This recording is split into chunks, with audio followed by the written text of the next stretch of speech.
I am Inspector, and I solved mystery. Welcome to my new case.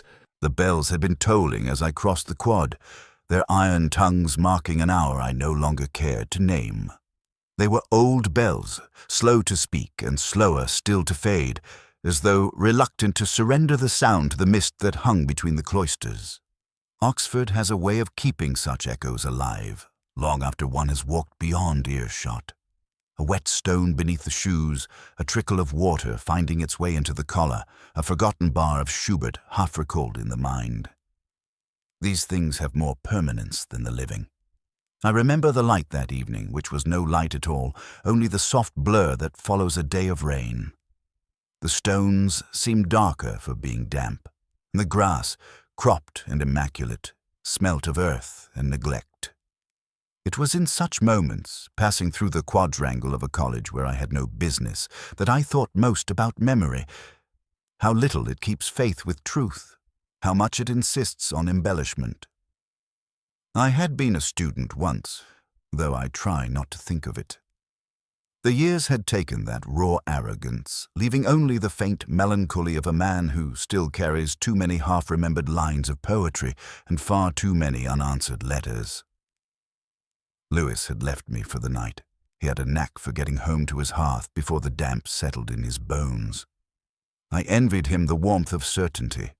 For myself, I lingered as I often did, with no purpose other than to avoid returning to a flat where the whiskey smelt older than the man who drank it. It was in the Oxford Mail that I saw it first, folded beneath the arm of a fellow passenger on the bus earlier that afternoon.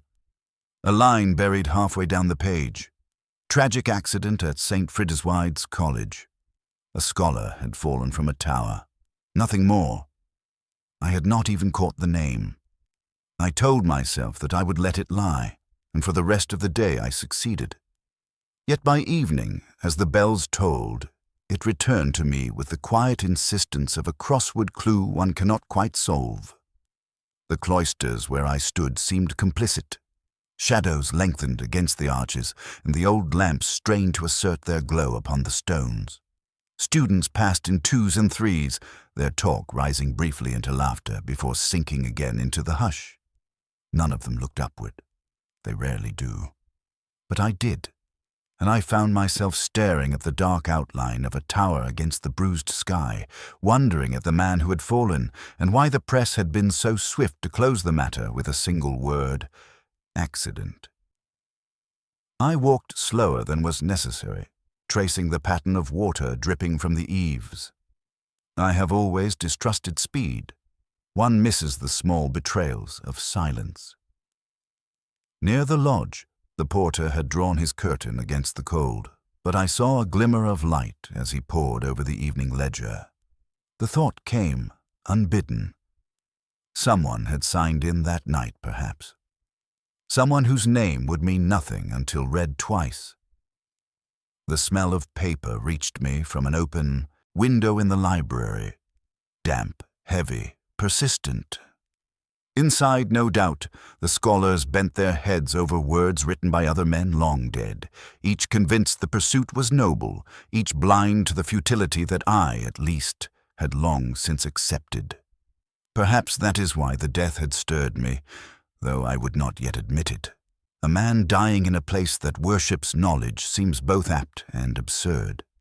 There was, too, the matter of the bells themselves. They did not sound as they usually did. One seemed a fraction late, its voice dragging behind the others, like a student reluctant to confess. A small imperfection, perhaps nothing. But I could not help but notice, and once noticed, I could not discard it. I carried the thought with me as I left the quad, past the iron gates slick with rain.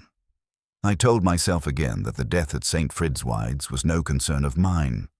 But even then, the faintest suspicion had taken root, though I did not yet have the words for it. It was as if the bells themselves had insisted on it, their echo following me into the night, reminding me that the cloisters keep their shadows, and shadows always conceal more than they reveal. I walked on. The sound faded, but never quite disappeared. Lewis arrived with weather still clinging to his coat. the kind of rain that cannot decide whether to fall or merely wait. He said, "There's been an accident at St. Fridswide's, sir. A Dr. Arthur Latimer found at the base of the Cloister Tower." He laid the words on my desk like cold cutlery, serviceable and faintly accusing. I heard accident and began listening for everything that word politely leaves out. I asked who had chosen the verdict. He said the duty inspector signed it, the college seconded it, and the porter nodded the nod that closes doors. "Someone was seen in the cloister shadows," Lewis added, as if repeating a line he did not believe but could not discard. We walked to the college, where the arches kept their damp like a vow. Evening had chosen its color early. Lamps made small, reluctant lakes no one wished to step in. A choir rehearsal leaked through stone, uncommitted and a little sharp, and from an open library window came the leaf-mold breath of paper, ideas long since divorced from the men who thought them. Oxford excels at the theatre of knowledge. I felt the old ache reserved for those who outlived their examinations and discovered there is no graduation from regret. Latimer's name was familiar the way a face on a banknote is familiar. You know it and know nothing. A lecturer of discernment, Lewis said, and married, after a fashion, to someone the college saw less than the gardeners. The porter had told him another thing in that confidential tone custodians employ when they want you to admire their parish of facts. The man disliked heights. I asked again how a man who feared height found himself ascending spiral steps without a companion or a dare. There was no good answer, only a door meant to be locked, and a life that had proceeded to its footnote. We found the porter with his ledger open like a hymn book that had mislaid its tune. "After chapel, sir," he said. "The stones were wet, but the rain not yet determined, and there was movement in the walk. A shape, perhaps two." He had not followed. Experience had taught him that following often turns you into someone else's footnote. While he spoke, his eyes rested on the middle distance, as if truth might startle and flee if looked at directly. He had the tidy hands of a man who believes in categories and a face that did not. On the lodge desk lay the visitor's register, that relic of gentle surveillance. I turned the pages with unnecessary care. For most entries the ink had behaved like weather, smudging where damp insisted, wavering where the hand doubted itself. One name refused to share the night. Letters upright, small, almost priestly, as if written indoors by someone who had never hurried. I read it once and let it pass. I read it again and felt the bells in my head mistime themselves by a beat, a fractional drag that made the harmony tilt. I have learned to distrust what will not blur. Lewis asked what I made of the accident. "There are crosswords," I said, "that betray themselves by offering an answer too soon. You distrust the grid, then yourself, and begin to subtract." In today's puzzle, there was a clue about a scholar climbing despite a fear of heights. 5 letters. The proper diagnosis will not fit, which suggests the setter wants you to remove the obvious. What remains is not meaning, yet it gestures toward it. A man afraid of height does not climb unless need, company, or compulsion invents a staircase under him. We stood where the body had been, the stone faintly scuffed, the air tasting of disinfectant and unasked questions. The tower door showed only the patient paint of an institution. The stair, narrow as guilt, was clean. Lewis said every key was accounted for, but a duplicate, once logged, had migrated. At that, the porter's mouth tightened, a passing weather system of doubt. I imagined Latimer pausing on the stair, fingers to the chill of the wall, listening as the bells fractionally lost step with themselves. A small disorder, but then men die from smaller.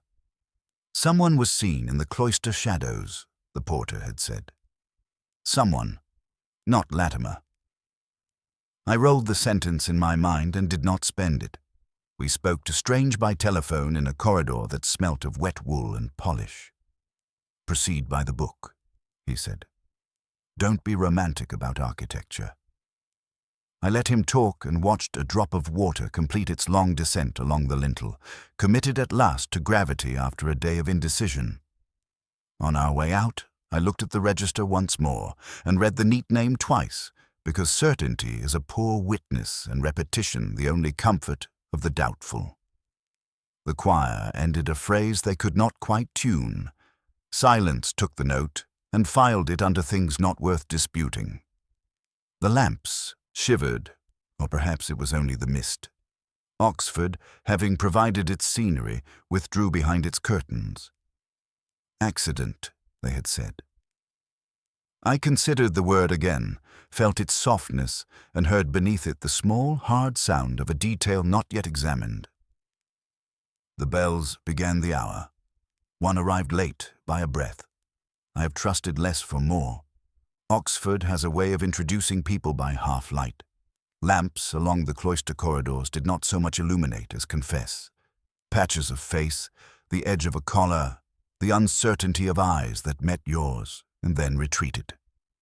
I remember that evening as a sequence of rooms where words felt borrowed and gestures rehearsed, yet the air was heavy with things that could not quite be named. Dr. Margaret Copley was the first to step into view. She had the calm precision of someone accustomed to being looked at in silence. Her subject, I learned, was medieval history, though one suspected her true expertise lay in survival.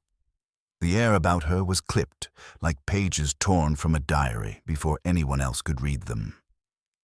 Lewis asked about her memories of Latimer. She said he was courteous and distant, more married to manuscripts than to living breath. Her eyes wandered to the rain-polished glass behind us, and I thought I glimpsed the outline of a story she would never allow told. Then there was Reverend Selwyn, the chaplain. He had the vocabulary of a man who preferred poetry to creed, his sermons laced with passages that owed more to Browning than to the Bible. He spoke of Latimer as one might describe a carved figure in a niche, cold, admirable, unchanging. I noticed he kept smoothing his sleeve as though an unseen thread were troubling him. He said Latimer attended evensong irregularly, but always listened with care. His phrasing was a little too deliberate, as if reciting a line rehearsed earlier in a quieter room. Jasper Elwood, the junior fellow, entered the conversation with the urgency of ambition. He was clever enough to conceal it only partially. He told us Latimer resisted certain reforms in the department, that he was a man out of step with the modern university. I let him speak and watched the way his hand toyed with the pen in his pocket, clicking it open, closed, open. The sound grated against the hush of stone and wet wood. Elwood had the impatience of youth cloaked as efficiency, and yet beneath it I caught the faintest nervousness. A man rehearsing not just arguments, but alibis. And finally, Lydia Latimer, estranged and yet bound by the invisible cord that death ties tighter than marriage. She carried herself with a dignity that seemed borrowed from another life. Her words were measured, though each carried a note of bitterness softened by weariness. She said her husband valued parchment over flesh, and though she spoke without raising her voice, it was clear she had spoken the same sentence many times in private. I asked where she had been on the evening of his fall. Alone, she said, with his absence, as always. It was a sentence too carefully tuned. As they spoke, I let the lamplight sketch them into parts. Margaret with her stillness, Selwyn adjusting his sleeve, Elwood's clicking pen, Lydia's bitterness folded in silk. The college seemed to lean closer, the timbers creaking as though the building too wished to listen. It was during Selwyn's account that my ear caught a misstep. He had invoked Tennyson, or thought he had. The line he offered, "Kind hearts are more than coronets, and simple faith than Norman blood," wasn't Tennyson at all, though he had claimed it so. It belonged elsewhere, in Gray's elegy, and once misplaced, it altered the cadence entirely. Most would not have noticed, but I did. A man who preaches precision of words should not fumble them unless he is distracted or disguising something. I did not challenge him then. I let the misquotation rest in the air, faint as incense after service. Yet it clung to me, the way a crossword clue lingers when you know the setter has planted a trick. It suggested not ignorance but intent, a choice to borrow authority from a name more familiar. Why disguise one poet for another? Why smooth one's sleeve so persistently? Small things, yet I have never trusted the small to remain small. By the time we left the college, the lamps had begun their slow surrender to mist. Faces blurred once more into silhouettes, voices into echoes. I carried with me not certainty, but impressions. Poised Margaret, restless Elwood, bitter Lydia, and Selwyn with his borrowed lines. They were all touched by something. Loss, rivalry, secrecy. And I knew with the quiet certainty that comes not from logic but from listening, that the answer, if it came at all, would lie in the shadows between their words. The bells tolled again, late and uneven. I thought of Latimer, who had feared height, and of the porter's phrase, "Someone seen in the cloister shadows." I wondered which of these faces might have belonged to that shadow, and why. Oxford after hours has its own jurisdiction. Rules turn advisory, and the air decides who belongs. Lewis and I stood beneath the arch where the tower door keeps its counsel. He said the gates are locked at 10, sir, and the cloisters by 9 when there's no recital. I heard arithmetic but not answer. A man afraid of heights does not drift upward after curfew without collaboration. We walked the circuit. Lamps made islands of amber where puddles rehearsed dramas. The tower stair waited behind paint that had learned patience. I put my hand to the wood and felt the chill of institutions. Lewis, who owns a homely faith in lists, said all keys accounted for, save one spare to the tower, logged yesterday to maintenance. He said it will have wandered to a pocket and returned by morning. I said pockets are where stories sleep until they choose to wake. We returned to the lodge, that parish of hinges and recollection. The ledger lay open like a fair copy. The senior porter stood with the ease of a man who has guarded other people's propriety too long. He named the keys as if reciting offices. The spare remained absent. Absence is common. I reserve the right to distrust it tonight. The visitor's register rested beside the ledger, delicate and damp at the edges. I turned pages with the care that persuades ink to confess.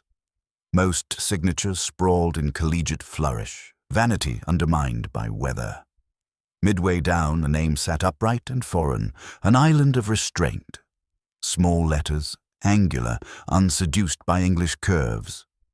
I sounded it inwardly and failed. The time against it had been entered by a different hand. Numerals thin, the 2 crossed, the 7 barred in the continental style. Lewis asked whether any of it mattered. Names come and go, sir. Only the rain persists. I touched the page and felt the burr of pressure. Whoever wrote the hour had pressed harder than the name's author. Helpful strangers rarely are. We went back to the stair. The steps narrow and the air grows shy of breath. I pictured Latimer counting the turns to manage his fear, one hand on the stone, the other finding nothing that promised safety. He did not belong here after hours unless permission had been manufactured. Keys, then assent, not the other way around. Lewis rehearsed possibilities, accident, despair, quarrel, each admirable for tidiness. I admired them and set them aside. The grid of the day's crossword nudged me. Access, 5. Entry proposes itself, but key serves the clue better, because a key implies a keeper, and a keeper implies a conversation. Someone asked, someone allowed. If a man dreaded height, someone brought height nearer, or made it unnecessary to fear until too late. Back in the lodge, the porter apologized for abandoning his desk. Cocoa calls a man in damp weather, sir. I said I would have done the same and let the arithmetic adjust. 3 minutes is long enough for a conscientious visitor to inscribe a name and, out of kindness, a time that tidies a separate errand. The dissimilar hands made a duet that pleased no one. Lewis promised to chase maintenance, deliveries, and anyone who borrows without malice. I asked him to collect yesterday's chapel leaflet and the choir's rehearsal note. Timetables contradict one another, and music keeps secrets better than men. We lingered to hear water find its route beneath the door. I closed the register and felt the page resist like a witness who has decided memory is an enemy. The foreign name would not soften. The barred 7 lifted like a small semaphore. Perhaps the word meant witness, or perhaps it was only a spelling no one here could own. Either way, it would not release me. I left with the sense of a corridor lightly inhabited by intention. Keys go missing. Registers lie decorously. Fear climbs when logic is persuaded to carry it. Institutions believe paper prevents sin. Above, the bells argue the hour by a breath, and I let their disagreement keep me company. I carried the name with me like a small coin, weightless yet undeniable, and felt the night correct my doubts gently. Houses where conversation has thinned smell of polish and postponement. Lydia Latimer received us in a drawing room composed like a photograph. Chairs aligned, flowers facing one direction, books displayed as if they were private medals. A clock on the mantel ticked as if correcting us. "You want The Widow's Tale, Inspector." She let the title stand in for feeling. Arthur loved manuscripts. With people he was less fluent. The room had confessed as much already. There are marriages that make companions and marriages that make witnesses. Hers felt like the latter. Present, accurate, unconsulted. Lewis settled with that careful stillness which invites confession by patience. I asked about evenings. "We shared a lamp and not a life," she said. He read. I learned a talent for quietness. When the kettle sang, he called it disturbance in the archives. And the marriage. We accomplished the form and mislaid the function. No blush. She resisted theatrics. She placed a coaster over a pale ring as one might button a memory. "A woman can forgive neglect in many dialects," she said, "but not in the dead language of duty." A small recognition went through me like cold. On the mantel, a summer photograph showed them under a college chestnut, expertly adjacent. He smiled as if revising a footnote. She practiced the serene economy of someone who has prepaid patience. When was it taken? 4 years, she said, and then 5. Time here behaved like a precise clerk. Enemies. Arthur dispensed opinions as sacraments. It breeds critics, not enemies. Money. Debt had not found them. Disappointment posted regularly. Grief, she implied, preferred envelopes without return addresses. Silence answered like a butler. We followed her to a narrow study where air remembered ink. A pen slept with its nib cleaned. A ruler aligned a notebook. A book of sermons lay open to an index of dedications. Tucked into a lexicon, a recent Sheldonian ticket. Gallery seat, unspectacular. He endured music, she said, when it pretended to be order. I told her about the missing key at St. Friderswide's and the hour written in a different hand. She filed the information without visible friction. I was here, she said, alone with his books, as always. She balanced the sentence carefully between us, fine china of an explanation. It was too complete, the adverb attempting to pay for everything in one coin. In the day's crossword, the clue had been continual. 5. The answer again, not always. Habit, not eternity. Where were you at dusk? Here, reading letters from nobody to nobody. Some correspondences continue after they end. Did Arthur fear heights, stair landings, theatre balconies, step ladders? Yes. I wondered how such a man approached a cloister tower after hours. She offered no conjecture. The house persisted in its tact. On our way back through the hall, a board confessed beneath our habitual foot. He paced here, I said. He counted the steps when sleep failed, she answered, and when counting failed, he stood at the window and watched rain invent order on the glass. We paused at the door. I was here that night, she said again, alone with his books as always. The third recital rang like a bell fractionally late, more rehearsed than recalled. Outside, evening accepted its rain. Lewis said she seemed candid. I said she seemed prepared. Candor blooms, preparation arranges the vase. Walking back toward the gate, I carried her adverb like a polished stone that refused warmth. The coaster placed itself, the photograph corrected a year, the ticket hid in a dictionary, the sentence returned in better rhythm. One last thing detained me. In the study, beside the ruler, a slip of paper lay beneath the pen's shadow, half a line from a medieval dedication to a witness unseen. Not remarkable, yet the word witness had stirred the foreign name in the visitor's book, the one written in a neat, unseduced hand. I had not linked them until the moment we left. A trifle, yes, but trifles teach loyalty. I let it travel with me into the wet street, a minor key under the hour's bells, promising nothing and refusing to fade. The college gave us the key to Latimer's rooms as one might surrender a relic, reluctantly, with a ritual grown from habit rather than feeling. The stair smelt of dust woken by wet coats. Inside, the air kept the stillness of a chapel between lessons, ink, wool, the ghost of tea. Lewis pulled a curtain aside and allowed the day to stare back without enthusiasm. The desk held its ground, papers aligned, pencils squared. A brass lion guarded a single sheet, a half-made bridge from Middle English to modern obedience.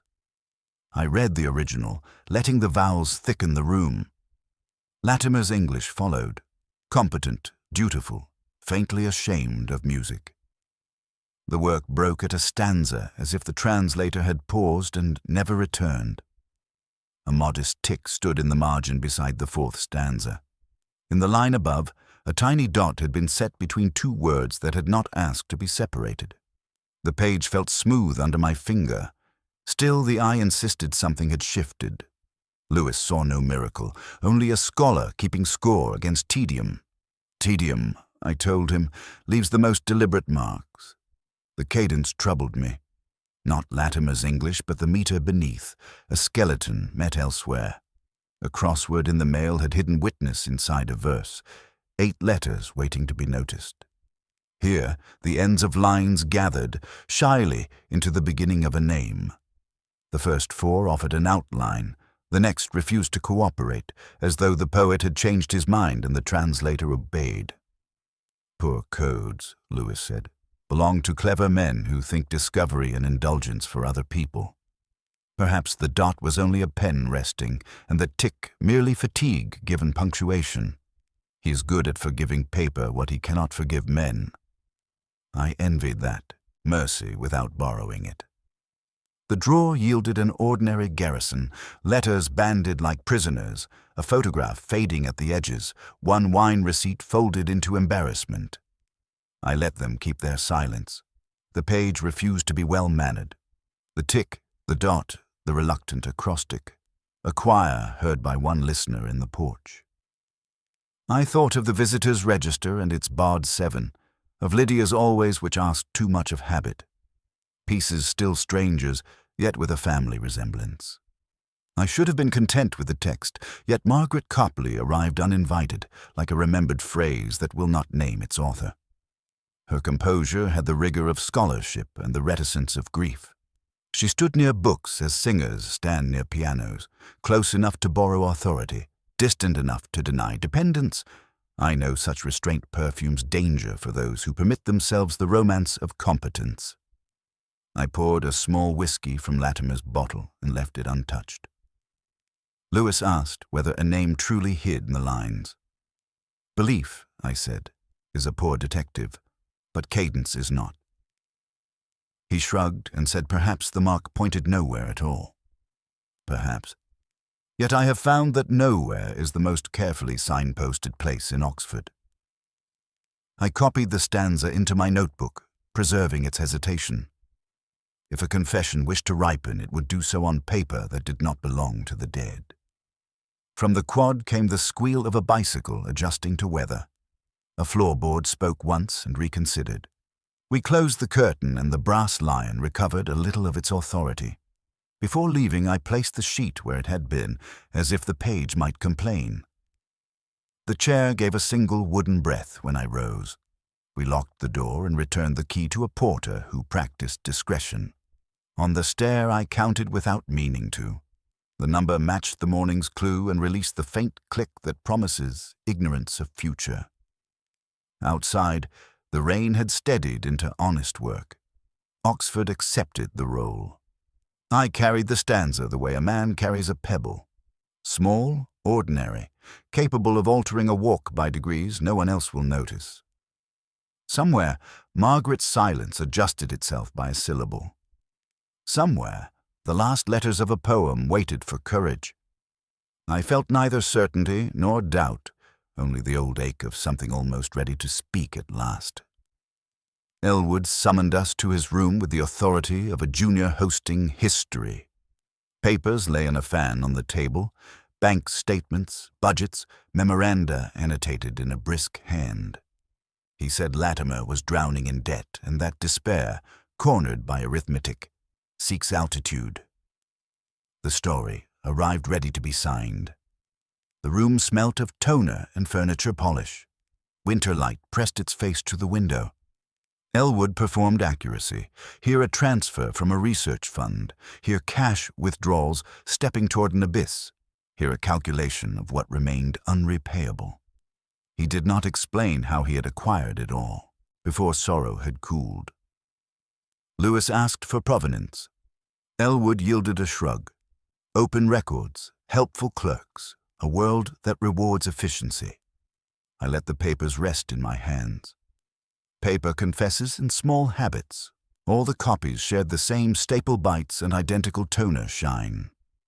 The folio numbers matched, tidy in the upper right. One sheet refused the chorus, thinner stock, watermark upside down, staple holes wandering further from the edge. A page drafted later to complete a tune. I set it aside, and Elwood watched the gesture as a pianist watches a listener who counts bars. He said Latimer had sought advances, sold books he ought to have kept, quarreled over a travel claim, and then stopped. Despair, Elwood suggested, is a neat accountant. It balances, then climbs. I asked whether despair writes such orderly ledgers. He smiled with the charity reserved for the slow. On the desk, a brass lamp threw a cone of determination across the table. False light, I thought, not because it lied, but because it insisted.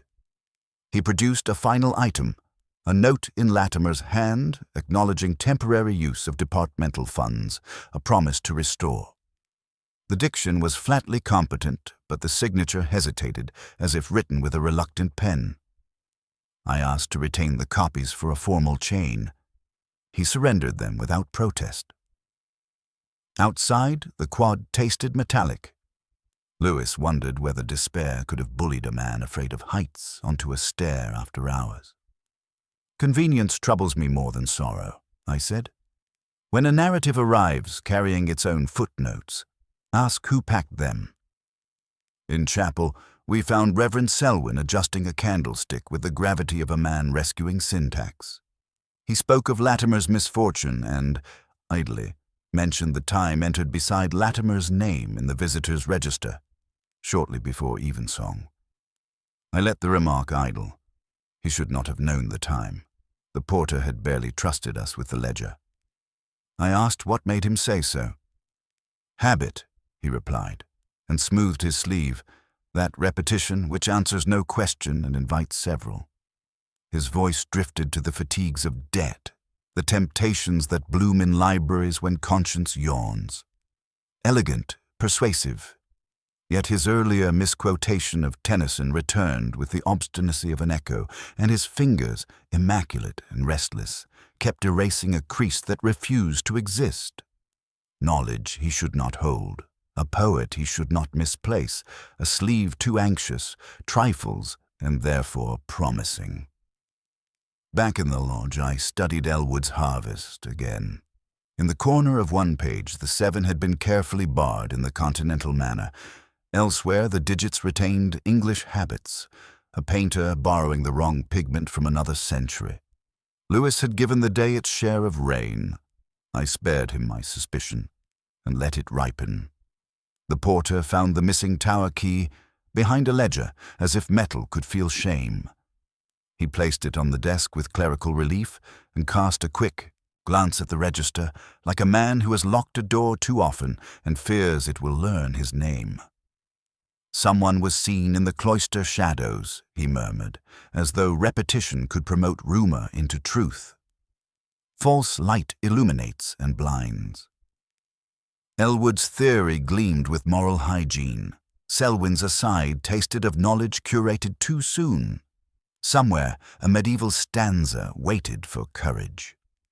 I kept the smell of ink, the inverted watermark, the barred 7, and walked beneath an afternoon miscast as evening, knowing only that neatness is the enemy of truth, and that Oxford prefers its tragedies closed. Evensong prefers certainties to arguments. I stood at the back, where drafts learn the hymns, and tried to be nobody. Candles performed their patient arithmetic. The choir aligned itself to a discipline that almost concealed fatigue. Reverend Selwyn mounted the lectern with the careful grace institutions admire, because it never panics the furniture. He began with Browning, and then, so lightly a careless ear would have applauded it, altered a line until it reproved a scholar more than a soul. I heard the change as a physician hears a murmur, not quite the heart's fault. His hands resumed their familiar consolation, palm smoothing a sleeve already obedient. He spoke of steps that narrow as they rise, of a man who keeps his fingers upon stone when courage mislays itself, of pride choosing height to hear its own echo.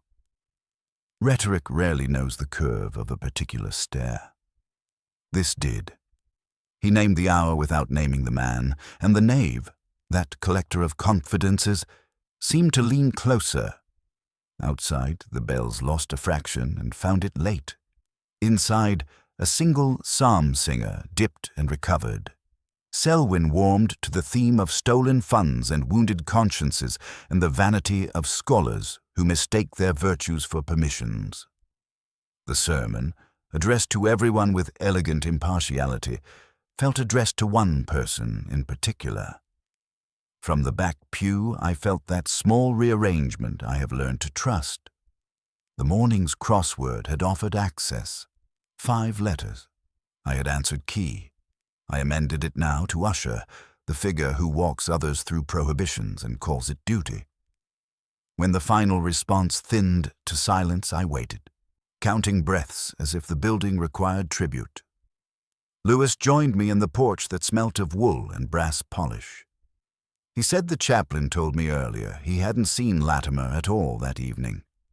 I said he had described a fear he could only have heard breathing, and he had done it with the tenderness of a man asking to be forgiven for knowledge he ought not to possess. "Press him," Lewis suggested. "Not yet," I told him. "Some truths grow brittle if handled before compline." We took the cloister slowly while the lamps argued with the rain. The slabs had acquired their black polish. Each step returned a modest echo that behaved itself. Between 2 arches, a figure crossed, unhurried, with the practiced anonymity of someone who has learned to be scenery. Robe, coat, it hardly mattered. Habit supplies vestments when identity refuses to cooperate. I stopped.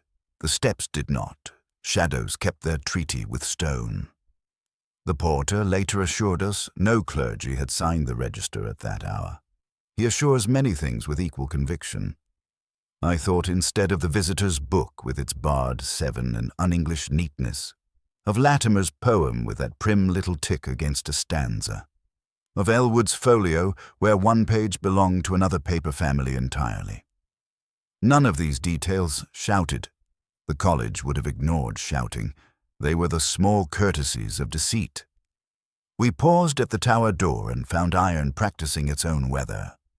At shoulder height, a pale crescent of grease shone as though a candle had brushed the jamb, while a hand steadied itself against the draft.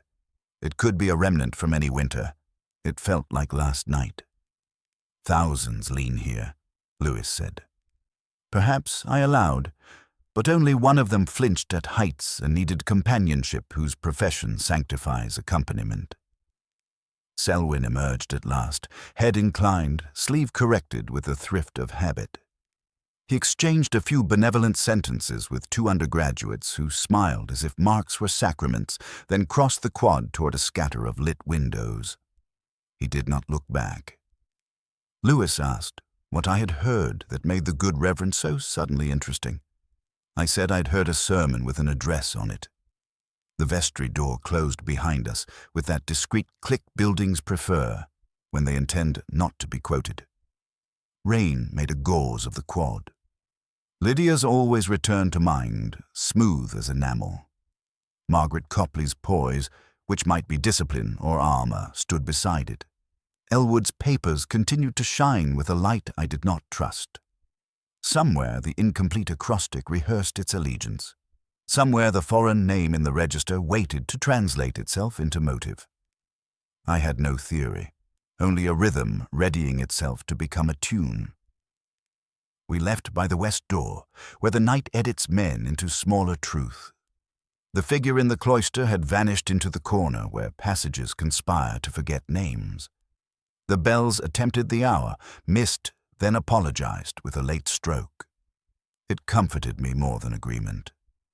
I walked home with water in my cuffs and that narrow peace which arrives when suspicion chooses a path. Not certainty, never that, but direction. And in Oxford, direction is sometimes the bravest confession a man can make. I took the poem out once more, though I had already read it enough times to grant it a kind of tenancy in my mind.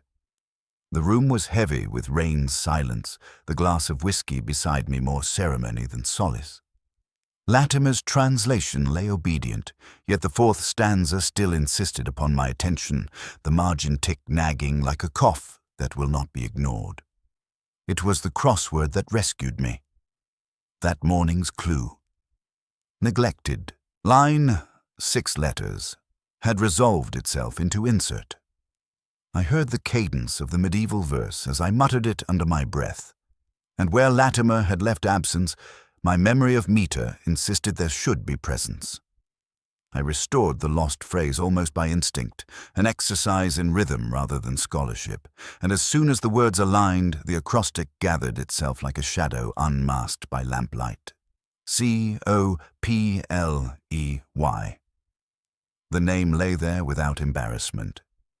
Margaret's name, spelled out as if the poet, or Latimer, or whoever had handled this translation with an intention other than honesty, had contrived it. Not Elwood, with his tidy efficiencies, nor Selwyn, with his literary borrowings, but Margaret Copley, historian of medieval texts, whose calm precision had unsettled me more than I cared to admit. I told Lewis. He frowned in that way he has when loyalty and common sense collide. "Perhaps coincidence," he said. "Names are eager to emerge where we invite them." Perhaps. Yet coincidence does not place ticks in margins or dots between words. Coincidence does not lean on a scholar's fear of exposure. I asked to see her again, and she agreed with a composure that always felt rehearsed yet never theatrical. Her room looked outward to a wet quad where the grass suffered dutifully under the lamps. She poured tea as if we had come for courtesy. I told her about the translation. She did not startle. She simply lowered her gaze to the cup as if reading news she had anticipated. "Latimer threatened me," she said. "Years ago, as a young researcher, I published a piece on an obscure French lyric. I borrowed lines from a forgotten translation, altered them, and believed I had improved them. He discovered it, promised to reveal it. It would have ended my career then. Even now the admission costs more than I can say." Her voice held that steadiness which convinces more than we wish it to. I asked whether she had confronted him the night of his fall. No, she said. I would not have risked it. He enjoyed power through secrecy. Exposing me would have diminished his own amusement. And then, softer, I was here, reading as always. The phrasing brought Lydia Latimer's always to mind. Both women rehearsed solitude as if repetition could purchase innocence. I watched Margaret's face, the stillness about her mouth, the way her fingers tightened fractionally against the porcelain handle, a small betrayal too controlled to be casual. I wanted to believe her guilt, or rather, I wanted to believe she had been capable of such recklessness, because then her gravity would conceal not only intellect but desire, and that would make her human in ways that unsettled me less than her flawless restraint. It is a peculiar weakness, to find honesty more frightening than deceit. Lewis remained skeptical. If Latimer meant to expose her, why not already? Why delay? Because power is more seductive than punishment, I suggested. Because he feared heights, and words were his tower. But even as I spoke, I doubted. She asked me if I thought her guilty. Her tone carried no challenge, only fatigue, as if she had rehearsed the question to herself many times. I said guilt is less interesting than truth. She looked at me with a sorrow too composed to be spontaneous, and for a moment I almost believed she had climbed those stairs, not in anger but in resignation, and let fear push him where reason could not. When we left, the rain had thinned, and the cloisters shone like mirrors of absence. I carried the acrostic with me, its letters insistent, unerasable, yet without verdict. The bells began their uneven chorus again. One arrived late, as always. I listened, knowing delay is sometimes truer than punctuality, and wondered whether I had heard a confession or merely a scholar's survival. Lewis arrived with that particular quiet he keeps for facts he would rather not enjoy. He said the foreign name in the visitor's book isn't a name at all, sir. It's a word, Latin, a little bent by habit. It means witness. He waited for me to dislike the cleverness, then added that the handwriting matched Latimer's lecture notes from a file we had not thought to compare. Latimer had scrawled the word himself, a warning placed like a lantern no one cared to light. We went back to the lodge. The register looked smaller, as if paper loses stature when it ceases to resist. I traced the thin numerals beside the entry, the crossed 2, the barred 7, and saw them now not as foreignness but as emphasis, a scholar's quiet shout. The porter protested the usual things. People sign strangely. Rain affects penmanship. Sir, the key has been returned. He held it up as a relic absolving history. Keys absolve nothing, they merely relocate guilt. We crossed the quad under a sky practicing indifference. The tower door kept its cold. Inside, the stair rose in its narrow patience, and with each turn the air thinned until conversation had to become thought. I set my palm to the stone where another hand had surely paused. You do not climb if height unmans you, unless someone's voice walks ahead and promises briefness, safety, and exchange of grievances for paper. Elwood's voice, perhaps, with its practiced competence, the sound of a man who lays out a solution like clean cutlery. Lewis had spoken to a librarian who remembered Elwood requesting access to a set of manuscripts long thought dull. He had asked, unusually courteous, whether Latimer's marginalia were extensive. The question arrives after the need, not before it. I thought of the falsified page in Elwood's dossier, the watermark turned upside down, the staple holes wandering like nerves, a forgery that wanted to look rushed but had dressed too carefully. At the first landing, a faint scuff curved outward, where uncertain feet reconsidered. I pictured them. Elwood ahead, brisk, almost cheerful. Latimer behind, careful in breath and stingy with trust. There would have been an exchange at the top. Manuscripts for silence, or perhaps the reverse. Scholars love reversals. They call them emendations. In a quarrel that does not wish to be named, bodies remember physics differently. A flinch becomes a step. A reach becomes a shove. The stone comes upward with unwelcome efficiency. The cloister promised shadow enough for innocence to survive until morning. Lewis found the chapel leaflet folded into the stairs corner, toe pushed where a nervous hand might have dropped it. The date matched the night of the fall. He said perhaps the chaplain misplaced it. Perhaps. Or the usher, I thought. The figure whose duty is to know when doors open and where feet will go when summoned. Selwyn had smoothed his sleeve a dozen times and spoken of steps that narrow as they rise. Yet it was Elwood who carried light too confidently, who knew which papers would hurt and which could be made to heal. At the top, we paused beside the small door to the parapet. It offered the outside like a dare. I did not open it. Instead, I tried the story on my tongue. Elwood requests the manuscripts, those with marginal notes exposing an old, dangerous borrowing. Promises Latimer a tidy resolution, arranges the meeting at an hour when the college prefers to be asleep, shepherds him up the stair with increments of reassurance. Then, when the papers and pride collide, allows fear to finish the sentence. A fall can be accidental and still curated. If a man places a candle where the draught will seize it, he is not surprised by fire. Down in the cloister we stood where the body had come to rest. The stone offered only that modest, abraded gloss grief leaves when it cannot afford ceremony. Shadows pooled in their appointed bays. Someone was seen in the cloister shadows, the porter had said. Someone, not no one. A second shadow, then, the one that pauses after the fall, listens for alarm, arranges the papers into a jacket, and departs along the corridor where echoes know how to mind their manners. We found Elwood in his room polishing a sentence for email. He thanked us for clearing matters so quickly, and wondered whether the college might be spared scandal. He adjusted a lamp and set the angle with the fussy tenderness of a man who believes light proves virtue. I watched his hands. They were too calm for innocence and too tidy for rage. I asked about the manuscripts. He said there had been a misunderstanding. Latimer had agreed to lend them. He looked past me to the corridor, where the college rehearsed its patience.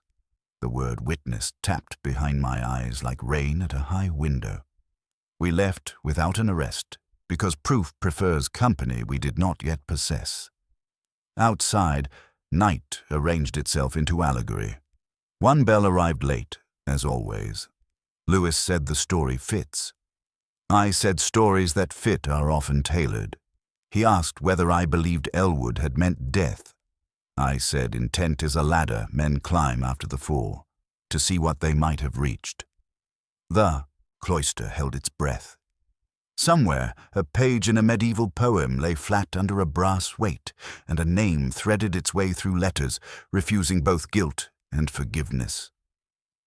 I walked home with the word witness in my pocket, a coin too light to spend and too sharp to forget. We met in the tutorial room that overlooks the quad, where winter light trespasses without warming anything. Elwood arrived early and sat beside the brass lamp, as if brightness could absolve the paper under it. He said he had nothing to hide, and then began hiding it, piece by piece. I let him talk until the corridor clock corrected us both. "You wanted Latimer gone," I said. The sentence lay between us like a ruler he considered bending. He chose sincerity, that clever counterfeit of courage. The department needed renewal, he said. Latimer hoarded ancient errors. The manuscripts mattered more than the man. He did not say pride, fear, ambition. I heard them anyway. "Tell me the stare." He offered a meeting summoned by necessity, an exchange of papers for discretion, a climb shortened by reassurance, a quarrel resolved by gravity. He had not pushed, merely reached. Merely has the manners of innocence without its substance. His left hand lay still while his right adjusted the lamp by tiny degrees, angling the shade to flatter his papers and dim his face. False light again, announcing itself as virtue. I set the visitor's register on the table and touched the barred 7. "Witness," I said. Latimer wrote it. A scholar's flair for posterity.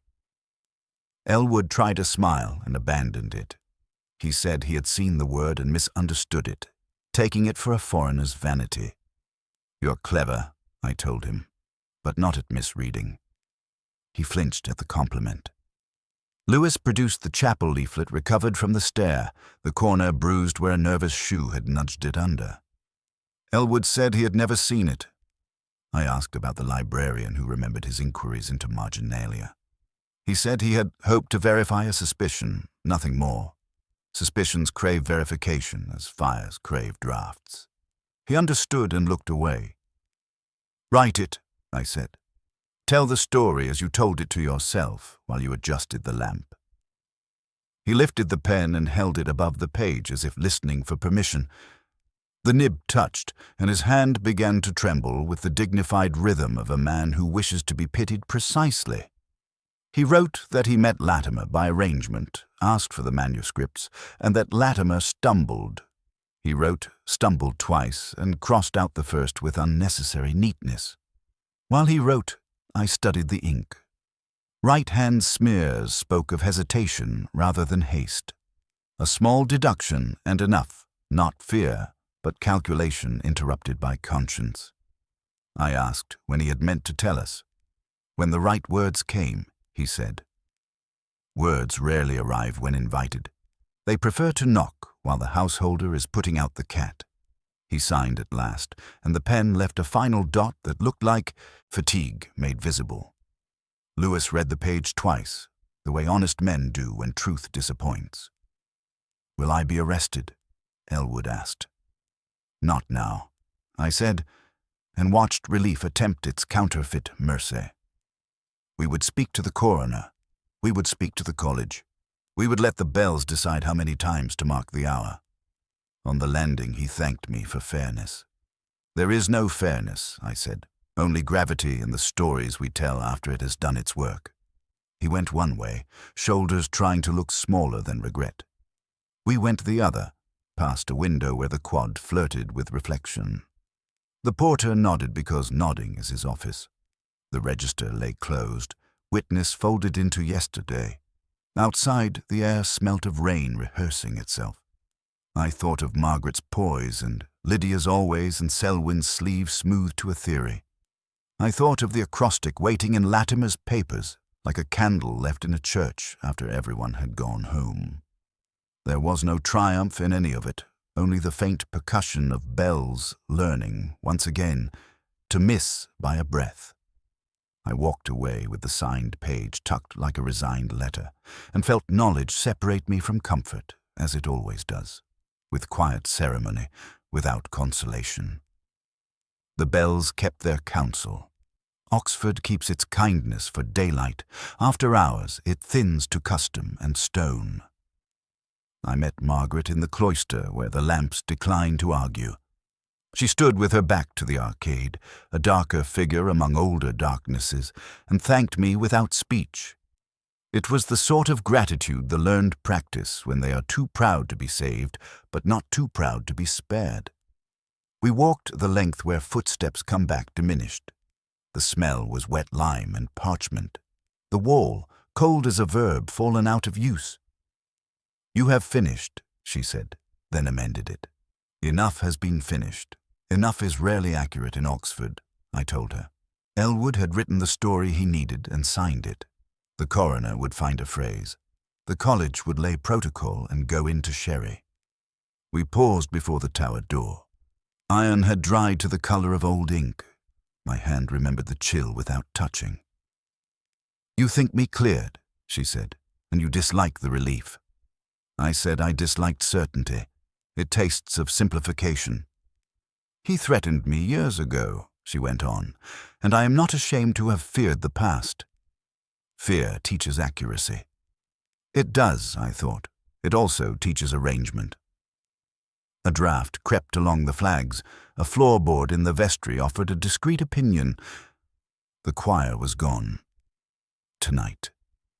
For a moment we listened to soft rain. She wore gloves she could not make warm, the tips ink-stained where the leather had learned a different vocation. She hid her fingers as one hides a quotation. I had brought the copy of the stanza, the acrostic folded like a private verdict. "May I?" she asked, and I gave it. She read with that level attention which makes paper feel examined rather than seen. At the letters, her eyes stopped for the exact length of academic shame. She refolded the sheet along a new crease, as if to move the word elsewhere. "Thank you," she said. The thanks would not straighten. It proclaimed neither innocence nor guilt, only poise. Lewis had gone to tidy the paperwork that tidies nothing. A bell tested its voice and entered late. I remembered the porter's report. Someone seen in the cloister shadows, and the second shadow that waited after the fall. Shadows continue to serve the living. They are tired of the dead. I remembered Selwyn's altered Browning and the sleeve worried into obedience, and wondered whether he would ever confess it. "Will they keep his books where he left them?" she asked. "Colleges prefer the theater of continuity," I said. She looked toward the stair that had mislaid its courage and said the manuscripts contain ordinary mistakes with large consequences. I almost offered sympathy and discovered I lacked the honesty it required. I spoke of weather instead. She accepted the substitution with a scholar's economy. There comes a point when deduction becomes the least interesting part. I had arrived. The crossword, having yielded its answer, no longer instructed. It merely remembered. Yet one inference persisted, trivial and faithful. On the tower jamb, the faint crescent of grease had shrunk since morning. Someone had wiped it with a sleeve, recently and without confidence. The mark sat higher than my shoulder, and a finger's breadth left, a man taller than I, anxious to erase the hour. It confirmed nothing. It kept me company. We reached the west door. "You're kind not to ask what you wish to ask," she said. "Curiosity is a rougher sin than kindness," I told her. She gave me a look that completed a sentence I shall never write down. If life had been otherwise, I would have learned its grammar. We parted with the college pretending not to notice. Night retained ownership of the cloister. The cloister kept ownership of the shadows. The shadows declined, gently, to choose sides. The bells tolled the hour and permitted themselves a late correction. I waited for the last vibration to leave the stone. It did not. I walked home with a quiet ache arranged where a conclusion might have gone, and with an unlit corner of cloister traveling obediently inside the heart.